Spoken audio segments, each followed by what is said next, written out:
Olá, internautas do B-News, está começando mais uma edição do programa Fato e Opinião. Hoje eu tenho a honra de receber ela que está trazendo muita novidade para a Câmara Municipal de Salvador. Ela é a Laina Crisóstomo, ela é advogada, tem 33 anos, se define como uma mulher negra, lésbica, candomblessista, gorda, mãe, antiproibicionista, advogada e feminista e fundadora da ONG Tamo Juntas. Só que a Laina, ela traz um plus, uma novidade. Ela faz parte de uma candidatura coletiva, né? Não vai ser só a Laina com o mandato de vereadora. Vai ser a Laina e mais duas integrantes, né, desse mandato aí coletivo, uma novidade em Salvador, que são a Cleide Coutinho e a Gleide Davis, que formaram a candidatura Pretas por Salvador, a mais votada do PSOL em Salvador. Laina, muito bem-vinda ao B-News, ao Fato e Opinião. Surpreendeu essa eleição para você? Então, acho que a gente esperava muito ganhar, né? A pessoa, né? Mas eu acho que a gente tinha como plataforma pensar mesmo no processo, né, de renovação, de empretecer essa Câmara. E eu acho que a gente recebeu com muita alegria e muito orgulho, né? Mas ao mesmo tempo também com muita responsabilidade, né? Se o primeiro mandato coletivo eleito nessa cidade vai trazer para nós a grande responsabilidade, que é trazer conceitos para as pessoas, explicar como é que funciona e também inspirar outras pessoas nas próximas candidaturas a se lançarem, né? Mas eu acho que a gente tem um debate muito forte. Já começamos com um debate muito forte, que é essa candidatura coletiva, mas também pensando nas pautas do que a gente acredita, né? Eu acho que vai ser muito bom. E o povo quer saber, né? Como é que vai funcionar na prática? Porque são 3 mulheres, né? Só que a lei eleitoral só permite um registro de candidatura, né? Só você, no caso, é a representante do mandato. No dia a dia, na prática, em votação do plenário, como é que isso vai funcionar? São 3 mulheres tomando decisões em conjunto, enfim, elas vão frequentar o plenário. Fala um pouquinho pra gente como isso vai se dar no dia a dia. Então, isso é uma dúvida que as pessoas têm muito, né? Porque, na verdade, não existe o reconhecimento da justiça eleitoral ainda, né? Existem alguns mandatos que já existem nessa forma, né, de mandato coletivo, como, por exemplo, a bancada ativista em São Paulo, né, as juntas em Pernambuco, que são deputadas estaduais, né, e deputados estaduais. Então, na verdade, existem modelos que estão sendo, né, implantados, mas ainda existe a limitação burocrática, né? O TSE não permite que a gente cadastre a candidatura coletiva, né, porque é um grupo competindo, né? Então, na verdade, existe um processo do personalismo, né? É um CPF apenas que pode se cadastrar. Então, em razão disso, o CPF que foi cadastrado foi o meu. E aí, lógico que isso, através dos regimentos e das oficialidades, só é permitido que eu, por exemplo, né, participe da votação em plenário, participe de algumas ações. Mas eu acho que o debate vai ser um processo de desconstrução gradual, né? Como já tem acontecido, por exemplo, com as juntas em Pernambuco, né?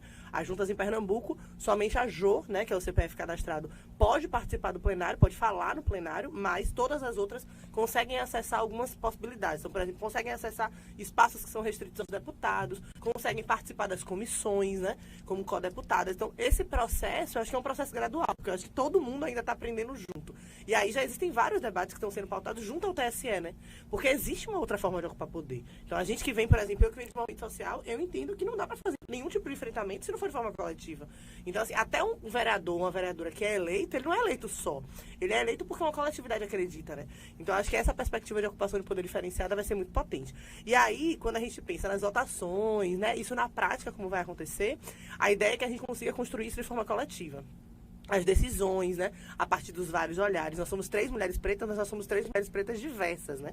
Então, por exemplo, eu sou uma mulher negra lésbica, eu sou mãe, né? A companheira Gleide é jovem, né? É uma companheira que é jovem suburbana, ela faz um debate sobre juventude periférica, sobre cultura periférica, né? Como é que vocês se conheceram, como é que é a relação de vocês e como é que foi esse acordo aí, porque pode ter briga, por exemplo, imagine. Como é que vai se dar essa relação? Como é que vocês se conheceram? Como é que foi esse acordo para vocês se lançarem juntas? Eu digo às meninas que é um pacto pré-nupcial, né? Isso, é um casamento praticamente. Quando a gente decide fazer essa pré-campanha, campanha, candidatura e agora, né, a mandata, é uma espécie de pacto pré-nupcial. Então, a gente tem um casamento com um tempo determinado de 4 anos, que pode ser prorrogado, né?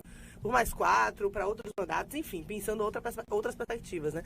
Mas eu acho que existe uma vinculação muito forte entre nós, eu acho que existem princípios ideológicos muito fortes entre nós. As 3 são do PSOL, né? Por exemplo, existem bancadas coletivas que não são do mesmo partido, por exemplo, a bancada ativista de São Paulo, ela foi eleita pelo PSOL, mas existem pessoas de vários partidos, né? Então, é uma bancada coletiva pluripartidária, né? A gente não, nós somos as 3 do PSOL, né? Construímos o PSOL, e para além disso, né? Construímos mulheres no PSOL, negros e negras, LGBTs. Então, a a gente está dentro dessa esfera e aí a gente tem princípios ideológicos que são muito semelhantes em razão das pautas negociáveis do partido que a gente constrói.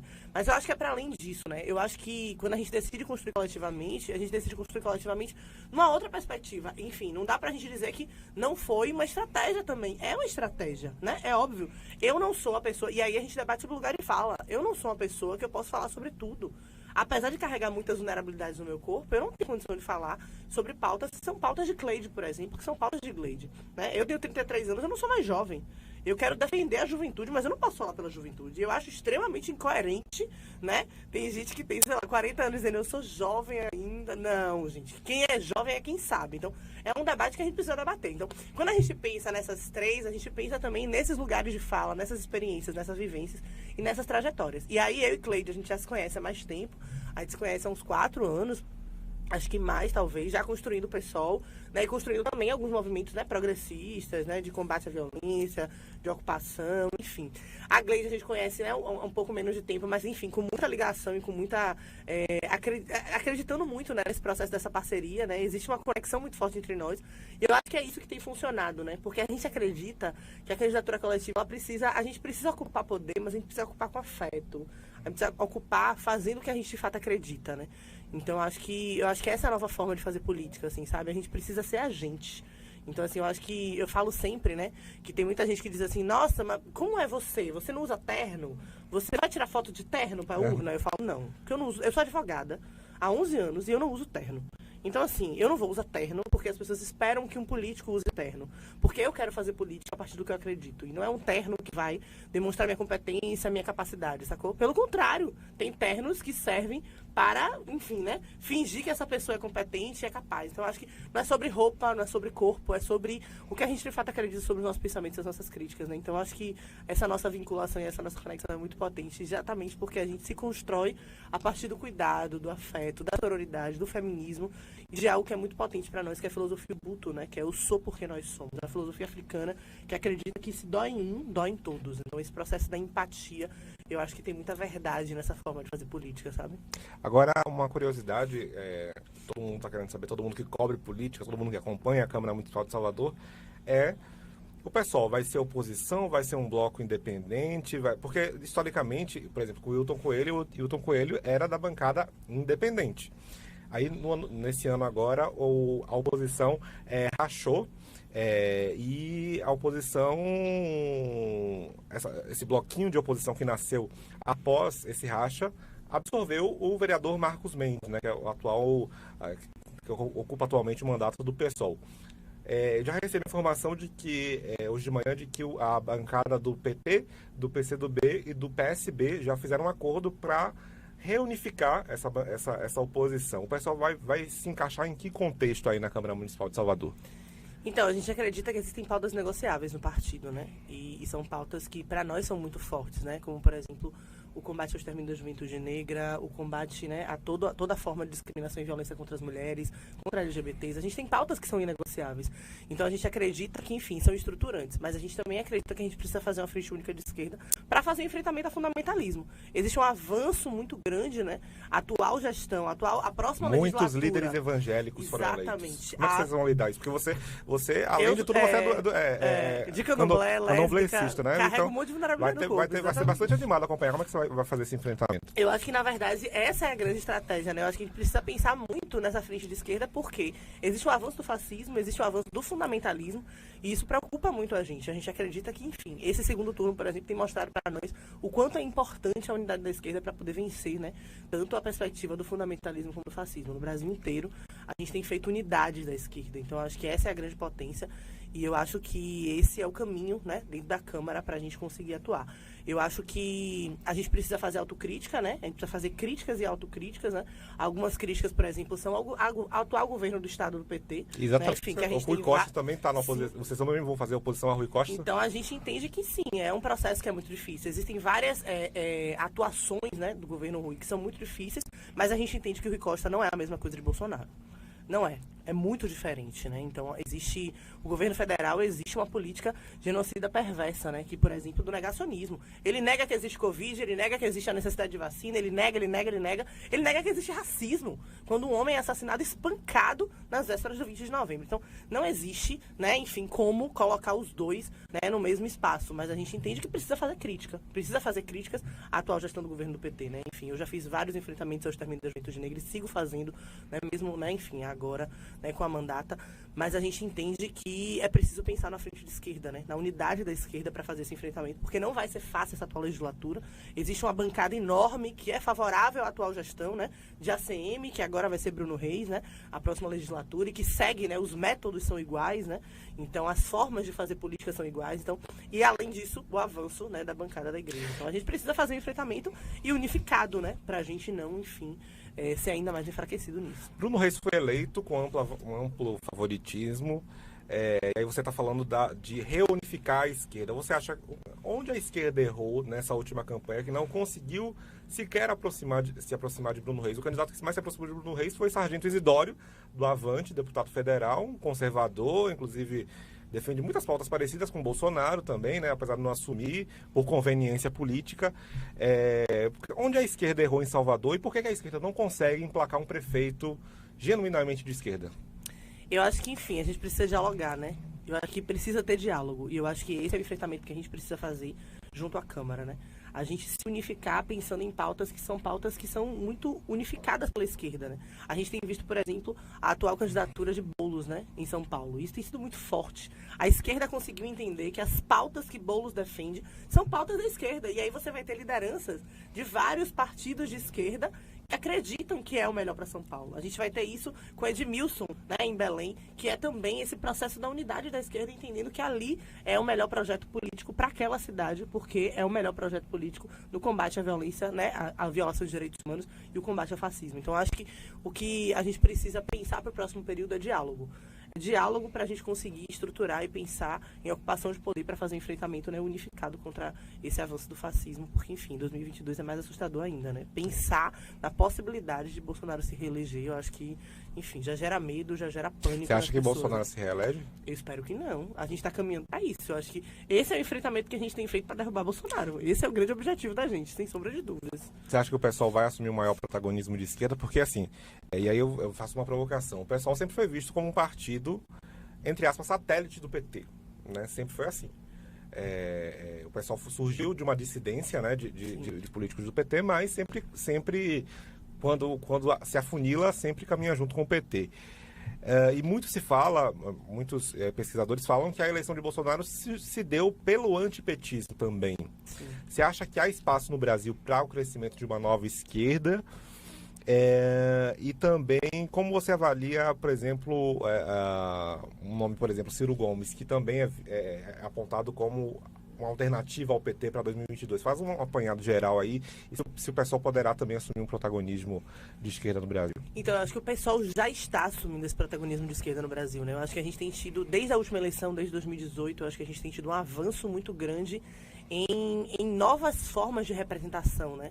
Eu acho que isso é muito potente. A gente tem, historicamente, uma esquerda que é uma esquerda de homens, brancos, né, intelectuais, e a gente tem conseguido avançar numa outra perspectiva. Eu acho que quando Marielle é assassinada, né, de forma muito brutal, a gente tem um processo que é de repensar a política, né? Eu acho que muitas pessoas se perguntaram como Marielle não era conhecida nacionalmente. Assim, eu conheci a Marielle pessoalmente porque, enfim, a gente fazia parte de alguns projetos juntas.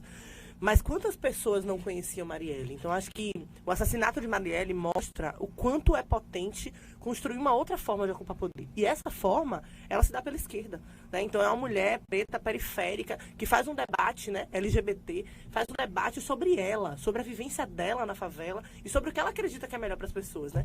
Então, acho que depois, né, desse assassinato, a gente conseguiu, enfim, a gente já fazia o enfrentamento, mas eu acho que a gente consegue entender a potência do que são mulheres negras, né, ocupando a política. E eu acho que o PSOL tem feito isso, né, nacionalmente. Eu acho que a gente tem um processo agora que eu gosto de dizer que é nenhum passo atrás, né? A gente diz isso muito no movimento negro, é nenhum passo atrás. Agora a gente avança. E a gente só olha para trás numa perspectiva sancófona, né? A gente olha para trás para se inspirar na ancestralidade e seguir em frente. Porque muitas vieram antes de nós, enfim, arrombaram portas, arrombaram correntes para que a gente conseguisse estar aqui onde a gente está, ocupando poder, falando sobre nós, né? Então, acho que quando a gente pensa no pessoal, a gente pensa nesse processo. A gente vai ter Rio de Janeiro, São Paulo, a gente está tendo um processo de ocupação de poder que é muito diferenciado. A gente tem em São Paulo a primeira deputada estadual trans, uma mulher preta trans, que é a Érica Malunguinho, né? A gente tem a bancada coletiva, né, de São Paulo, a bancada ativista, que são 9 deputados, co-deputados que a gente chama, né? E atualmente a gente tem um desdobramento nessa bancada que, por exemplo, tem a Érica Ailton como a vereadora mais votada, uma mulher preta trans. Então é sobre esse processo de avanço, né? A gente vai ter no Rio de Janeiro 3 mulheres que compunham o gabinete de Marielle serem eleitas deputadas estaduais no Rio de Janeiro. Então é sobre esse avanço e essa forma de fazer política que é diferente, né? Então eu acho que a gente tem avançado de uma forma muito potente e por isso que a gente tem, por exemplo, dentro do Congresso Nacional, o único partido que tem, por exemplo, paridade de gênero, né? Então eu acho que a gente já tem assumido um pouco desse protagonismo, né? Dessa forma, né, diferente de fazer política, acreditando que não são pautas identitárias, né? É sobre lugar de fala e sobre a potência do que são as mulheres ocupando a política, as mulheres pretas ocupando a política, as LGBTs ocupando a política. Então, acho que essa é a grande potência, né? É o que a gente fala sempre, é nada sobre nós sem nós. A gente quer falar pela nossa própria voz, né? A gente quer reconstruir a história da política a partir dessas narrativas que são nossas, né? E que doem nos nossos corpos. E por isso, se a gente denuncia, a gente tem proposição para poder trazer solução, né? Eu acho que é um pouco isso, assim. Tô adorando conversar com a Laina. Você que tá chegando agora, estamos conversando com a Laina Crisóstomo. Eu vou chamar de Laina. Laina, aqui a gente cria uma intimidade. Ela é vereadora, primeira vereadora de mandato coletivo, né? Além dela, outras duas políticas também, né, vão atuar nesse mandato. Daqui a pouco a Laina vai me responder. Vai me responder se esse mandato coletivo vai lançar a candidatura à presidência da Câmara, que é a coisa que todo mundo está querendo saber. Daqui a pouco você me responde. Laina, você é fundadora da ONG Tamo Juntas. Isso. Fala pra gente, inclusive aponta-se, né, que a sua vitória se deu por conta dessa ONG, né? Como é que foi esse trabalho? Como é que você desenvolve esse trabalho? As pessoas podem ajudar? Como é que funciona esse seu projeto? Então, na verdade, desde que eu entro na faculdade de Direito, né, eu sempre gostei muito de fazer um debate sobre direito social, né? Direito antidiscriminatório, que é o que a gente acredita, né?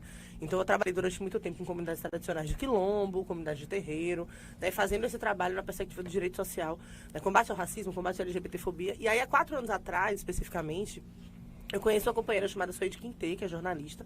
Ela faz uma postagem, né? E cria uma hashtag chamada hashtag Mais Amor Entre Nós.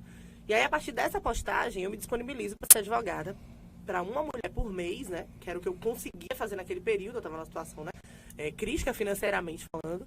E aí eu me disponibilizo para ser advogada, para atuar, né, com uma mulher por mês, estivesse ou em situação de violência ou estivesse precisando de uma advogada na área de família, que não deixa de ser violência, né? Dever pensão, impedir que a mulher se divorcie, enfim. E aí, a partir disso, eu conheço outras 2 advogadas, né? Carolina Rola e Aline Nascimento. E aí, a partir daí, a gente cria Tamo Juntos. Esse é abril de 2016. E eu acho que é de uma potência tão grande, porque a gente sabe, né? A gente que milita na perspectiva feminista, a gente sabe que o judiciário é um espaço machista e é um espaço que revitimiza as mulheres, né? Traz para as mulheres não soluções para aquelas situações, mas tem um processo, como a gente acabou de ver de Mariana Ferrer, por exemplo, um processo de revitimização, de culpabilização da vítima. Então, esse processo fez com que a gente entendesse a potência que era exercer a advocacia feminista. E aí, depois de um tempo, né, isso, enfim, ainda em 2016, a gente entende a importância de fazer isso numa perspectiva multidisciplinar. Então, hoje a gente tem equipes multidisciplinares, né, advogada, assistente social, psicóloga. Eu acho que o mais bacana é que o nosso trabalho é voluntário, né? É voluntário, é feminista, tem uma perspectiva de sororidade.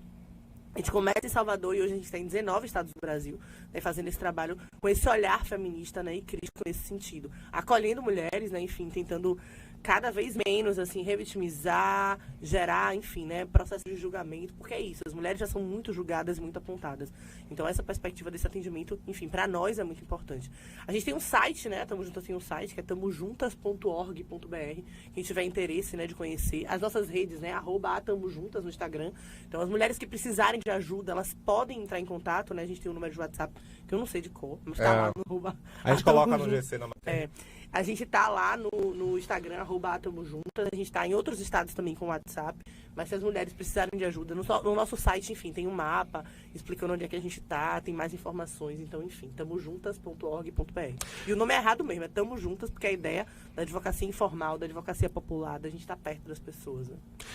Assim que vocês assumirem o mandato na Câmara Municipal de Salvador, qual vai ser o primeiro projeto que vocês querem aprovar? Assim, o projeto dos sonhos que vocês querem implantar em Salvador? Então, eu acho que a gente tem pensado muito... Existem 4 eixos, né, da nossa mandata, e que foi da nossa campanha, né? Que são 4 eixos estruturantes para nós e que falam muito a respeito de nós, né? Mulheres, negros e negras, LGBTs e direito à cidade. Sem sombra de dúvidas, os 4 se intercruzam muito, né? Falar de direito à cidade é falar sobre o quanto negros e negras não podem ocupar espaços públicos, né? E aí a gente está vendo esse espaço atual, né? Nem sequer ir no supermercado. Então, a gente vai falar sobre mulheres que não conseguem acessar a rua porque sofrem violência sexual e são julgadas, né? Pelas entidades, né? Enfim, que deveriam resguardar essas mulheres, né? Como, por exemplo, a segurança pública de perguntar por que você estava com aquela roupa naquele horário. Então, existe um processo de dialogar sobre direito à cidade também, pensando essas perspectivas, né? LGBTs que sofrem violência de forma extremamente brutal. Eu, que sou uma mulher lésbica, já sofri ameaças na rua por estar andando com minha companheira. Então, assim, existe um processo Existe muita homofobia em Salvador na sua... Muita. Salvador é uma cidade muito diversa, né? Muito, inclusive, por ter carnaval, muitas festas. Você acha que ainda existe muito conservadorismo em Salvador? Sim, sem sombra de dúvidas. E isso se reverbera no processo de representatividade que foi dado na Câmara, né? Isso é espelho, né? É um processo de espelho. Eu gosto de dizer que em 2018 saíram vários fascistas do armário, né? Fascistas, racistas, machistas do armário. E é muito assustador, porque, enfim, a gente não achava, e aí os grupos de família mostraram isso, né? Um monte de gente da sua família que dizia, não, eu vou votar, né, em Bolsonaro, mas o quê? Se Bolsonaro defende práticas e políticas que são contra o que você acredita, né? Que é contra negros e negras, que é contra mulheres, que é contra quilombolas, que é contra LGBTs, você está dizendo que você odeia pessoas que são LGBTs, negras e mulheres. Então, eu acho que tem um debate que é muito forte nesse sentido, né? Infelizmente, ainda existe um processo de muito conservadorismo velado, né? Tem muita gente que tenta justificar, né?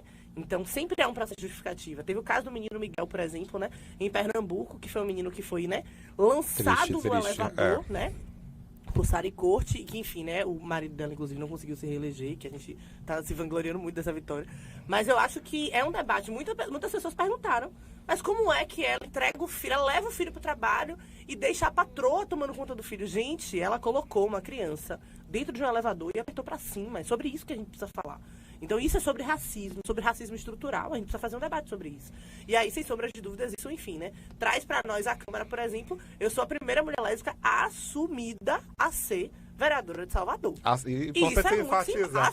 A gente sabe que tem muitos... Vários também, vários LGBTs. Mas eu acho que é um debate que é muito urgente para isso, né? Por exemplo, hoje a gente vai ver quem são as pessoas que são assumidamente de candomblé, por exemplo, na Câmara. E a gente sabe que são várias pessoas. Mas a gente ainda vive num processo de muito fundamentalismo e de muito fascismo. A gente está vivendo um avanço ainda do conservadorismo, a gente vive ainda um processo de muito conservadorismo. E aí eu gosto de dizer que o Estado, assim como a Câmara, ainda é um processo extremamente colonial, onde sobrenomes prevalecem, onde há uma troca de cadeiras, mas que, na verdade, o projeto político ele segue o mesmo. Então a gente precisa pensar numa outra perspectiva, né? Então acho que, enfim, são várias as questões aí pra gente debater. Eu acho que vai ser babado essa Câmara, né? E vai ser babado também a questão do enfrentamento. Você se declara aqui também antiproibicionista. Queria saber o que é isso. E se, eu já sei o que é, mas você vai explicar. E se é possível implantar esse tipo de política em Salvador. Então, a gente tem, desde a minha última candidatura, eu fui candidata a deputada federal, né? Nas últimas eleições de 2018. E a gente entendeu como plataforma estruturante pensar numa nova política de drogas, né, para o Brasil. Para a candidatura a deputada federal, isso para mim foi muito importante. A gente tem feito esse diálogo agora, né? Enfim, nessa legislatura, para a gente construir uma plataforma que seja, né, numa perspectiva municipal, pensar na plataforma para uma nova política de drogas. A gente entende a ideia do antiproibicionismo é pensar... Todas as drogas? Sim. A gente acredita no processo da importância da descriminalização de todas as drogas, né? A gente entende que é estruturante. E existe uma política de drogas que é extremamente genocida no Brasil, né? Que é uma política de encarceramento e que escolhe, né? Tem um processo de seletividade de quem se encarcera nesse país, né? E isso se dá em razão de uma política de drogas que é extremamente racista, que é extremamente colonial, que tem um processo histórico disso, né? Você acha que o tráfico está intrinsecamente ligado ao aumento da violência nas capitais? Você acha que se acabasse, se as drogas fossem liberadas, você acha que o tráfico acabaria e a violência se diminuiria? Como é que existe Acho que é um debate prevenção em relação... complexo, acho que é um debate muito complexo isso, assim. Eu acho que a gente pode, enfim, fazer um diálogo sobre outras perspectivas, né? Mas eu acho que a gente precisa dialogar sobre drogas, né? Eu não gosto nem dessa palavra. Sim. Porque eu acho que droga pra mim é Rivotril. É Rivotril, porque gera um Tarja vício preta, absurdo, sabe? E é cigarro, legalizado, cerveja, e é legalizado, entendeu? Então existe um processo, por exemplo, a gente faz um debate, a gente sempre trabalhou com quilombolas, por exemplo, e existe um processo que em alguns momentos as mulheres estavam vivenciando situação de violência e que havia um processo de medicalização dessas mulheres, né? Então, medicalização para que essas mulheres se silenciassem diante de violência. Então, é sobre isso que a gente precisa dialogar. Na verdade, pensar na nova política de drogas é pensar num processo de diálogo sobre as drogas. Então, esse processo do proibicionismo é muito violento, né? O proibicionismo faz com que, por exemplo, a gente não consiga dialogar sobre outras perspectivas. Então, a gente vai falar sobre outros lugares onde, né, há uma descriminalização das drogas e a gente consegue fazer um debate muito mais diverso sobre isso. A gente consegue entender quais são os danos, quais são as possibilidades, quais são as formas de uso. Então, eu acho que descriminalizar permite o debate. E aí, enfim, a gente vai falar sobre outros temas, por exemplo, que a gente precisa descriminalizar, como aborto, enfim. Que aí são temas pra gente fazer um programa específico especial. sobre isso, eu acho. Essa candidatura é bastante complexa, vai ter muito assunto para falar, a gente acho. debater. Agora, a grande questão que todo mundo está querendo saber, já tem 2 semanas já, como a Laina Pretas por Salvador vai se posicionar em relação à presidência da Câmara de Salvador. A Laina Pretas por Salvador vai lançar uma candidatura própria, a Laina Pretas por Salvador vai apoiar o atual presidente Geraldo Júnior, que já, segundo projeções publicadas pelo BNews, já tem a maioria para se reeleger. Como a Laina Pretas de Salvador vai se posicionar em relação à presidência da Câmara Municipal? Então, o que eu tenho a dizer hoje é, nós não vamos apoiar Geraldo Júnior. Isso é um fato. Esse é o fato, assim. Sobre as discussões, se a gente vai lançar candidatura própria, né? Enfim, como a gente vai se posicionar diante dessa atual, né, dessa próxima legislatura, né? Desse mandato, né? Que, enfim, ele tenta se permanecer no poder. A gente está em diálogo dentro do partido, né? Enfim, das correntes que a gente faz parte, né? Enfim, dentro da própria direção do partido. E a gente tem dialogado sobre essa construção. Se a gente vai, enfim, né? A gente ainda está decidindo esse processo. Mas a certeza que eu posso trazer aqui é que a gente não vai apoiar Geraldo Júnior. Por quê? Esse é um fato. Porque a gente acredita que o projeto político que ele defende não é o projeto político que a gente acredita. Né? Ele está na base do governo Bruno Reis, mas de ACM e, né, seguindo para o Bruno Reis. Mas é para além disso, né? Ele acredita num projeto político que é um projeto político muito diferente do nosso, né? Enfim, e aí você vai ver todo o processo histórico dele, né? Enfim, seja com o vice-presidente da República, seja, enfim, né, com toda uma trajetória que defende pautas que são muito inegociáveis para nós, né? A gente não acredita que ele seja a melhor figura para estar na presidência da Câmara, mas infelizmente a gente ainda tem uma oposição que é pequena, né, para fazer resistência, mas enfim, a gente entende que esse é o caminho para a gente, é não apoiar Geraldo, mas enfim, a gente está pensando nas estratégias desse enfrentamento. Essa é a Laina Pretas por Salvador, que a gente promete chegar tocando terror lá na Câmara Municipal. Laina, a gente já está se encaminhando para o final da entrevista. Eu queria que você fizesse uma perspectiva de como vai ser Bruno Reis, o que é que você espera de Bruno Reis, se você pretende dialogar com Bruno Reis, se o mandato de vocês pretende dialogar com Bruno Reis. Porque, por exemplo, o PSOL é visto como um partido, vamos dizer assim, um pouco radical assim, nessa coisa de sentar para conversar com a oposição, com quem faz oposição. Né? Vocês sentariam com o Bruno Reis para dialogar, para apresentar propostas? E o que você espera desse mandato aí de 4 anos de Bruno Reis? Eu acho que a gente... enfim, eu acho que essa palavra radical é muito forte, né? Porque... Radical no bom sentido, de tocar na ferida. Por exemplo, nós tínhamos a Ladir Souza, que infelizmente, né, ela não se elegeu e ela fazia uma oposição forte à prefeitura, fazia o papel, inclusive, de fiscalizar, que é uma coisa que não acontece na Câmara Municipal, né? O Legislativo é importante ressaltar, o Legislativo tem a obrigação de fiscalizar o poder, que é uma coisa que não acontece aqui em Salvador. Então, continue. Mas eu acho que, por exemplo, a gente tem projetos, né, e propostas que são muito, muito importantes para Salvador. E a gente entende que existem projetos, por exemplo, que foram apresentados por companheiras, né, que seguem, né, linhas muito semelhantes à nossa, né, da perspectiva feminista, que, por exemplo, foram vetados por ACM Neto. Então a gente acredita que não é só o radicalismo, né, porque essa palavra também é muito forte e as pessoas ficam achando que, nossa, a gente tá querendo, enfim, né, acabar com o mundo, ser oposição por oposição, dizer que não só por dizer que não. Não é isso. É uma oposição crítica, é uma oposição que não só critica, mas critica e propõe. propõe alternativas para as pessoas de Salvador, né? A gente entende que não dá para ser uma estrutura, né, de poder e pensar apenas nas grandes corporações, os grandes empresários, pensar apenas nessa ótica, né? E a gente vai ver, por exemplo, o que foi essa atual gestão para o Covid, né? A gente entende que foi muito importante, foi ótima, mas onde estava esse dinheiro que nunca existiu para a construção, por exemplo, de UPAs nas periferias? Que não pensou, por exemplo, na ampliação de médicos nas periferias. Por que não existiu isso antes? Precisou acontecer o Covid para que a gente conseguisse brotar dinheiro para poder fazer as coisas. Então, assim, a gente precisa muito fazer um debate crítico sobre isso, né? E é isso. Ao mesmo tempo que se abre shopping porque existe um interesse, né, econômico e capitalista nisso, mas ao mesmo tempo você não abre CRAS, você não abre CREAS, você não abre CAPS. Então, qual é a política dessa atual gestão? E qual vai ser a próxima gestão, que, enfim, que provavelmente vai manter os mesmos métodos, né? Porque segue a mesma linha política, né? Então, assim, vote fulano porque estava comigo desde o início. Então, como é que vai ser? É pautada nas pessoas? É pautada no capital? É pautada no lucro? Porque é isso que tem se mostrado até aqui. Então, eu acho que a gente não faz oposição apenas. A gente faz oposição crítica que entende que a cidade precisa ser governada para as pessoas, que precisa ter como prioridade as pessoas. E se as pessoas são mais de 80% negras e negros, a gente precisa pensar numa política que de fato dialogue sobre isso. Não dá pra gente ver nesse período de pandemia como negras e negros foram os maiores punidos pela ausência de acesso à saúde. Não dá pra gente aceitar isso. Mulheres foram as mais perversamente violentadas nesse período por uma falta, por exemplo, de acesso a políticas públicas de enfrentamento à violência contra a mulher, com falta de acesso, por exemplo, porque nós somos as que mais estão desempregadas no mercado informal e a ausência do trabalho fez com que a gente passasse necessidade. Então é sobre isso que a gente precisa pensar. E a gente precisa pensar que não é abrir shopping, mas é abrir CRAS, é abrir CREAS, é abrir CAPS, é pensar numa política de assistencial em que, enfim, dialogue com as pessoas e cuide das pessoas, né? Então, acho que, enfim, acolher, enfim, eu acho que esse é um debate que a gente precisa fazer de forma muito estrutural e urgente, sabe? Então, não é oposição só, não é radicalismo, mas é uma oposição com crítica e com projeto político para Salvador. Eu quero que você toque fogo nessa Câmara Municipal. Conversei aqui com Laina Pretas por Salvador, mandato coletivo, novidade. A gente vai se ver muito na Câmara, né? Sim, eu sou setorista da Câmara Municipal de Salvador. E desejo boa sorte para você vai precisar, porque não é fácil essa Câmara Municipal.